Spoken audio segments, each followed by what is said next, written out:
সিরাজগঞ্জের পক্ষ থেকে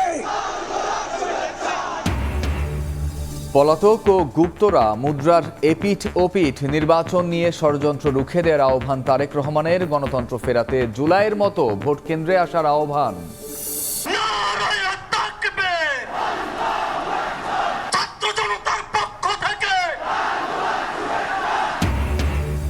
গুপ্ত বলে উপহাসকারীদের চেহারা আয়নায় দেখার আহ্বান জামায়াত আমিরের। দুর্নীতি চাঁদাবাজি ছাড়লে দেশ গড়তে সঙ্গে নেয়ার ঘোষণা, জবাবদিহি নিশ্চিতের অঙ্গীকার।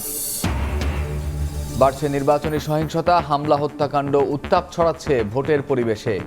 রাজনৈতিক দলগুলোর পুরনো মনোভাবকে দুষছেন বিশ্লেষকরা, দায় এড়াতে পারে না প্রশাসনও। ঘুরে দাঁড়ানোর চেষ্টায় সরকারি ব্যাংক, 4 প্রতিষ্ঠানে আমানত বেড়েছে 50,000 কোটি টাকা। সুশাসন নিশ্চিত হলে ভালো অবস্থানে যাওয়ার আশা, খেলাপি আদায়ে শক্ত পদক্ষেপ নেওয়ার আহ্বান। এবং সুনামগঞ্জে হাওরের অস্থায়ী বাঁধ নির্মাণ কাজে ধীরগতি, 1.5 মাসে হয়েছে মাত্র 40%। বৃষ্টি হলেই ফসলি জমি তলিয়ে যাওয়ার শঙ্কা, নির্ধারিত সময়ে শেষ করার আশ্বাস।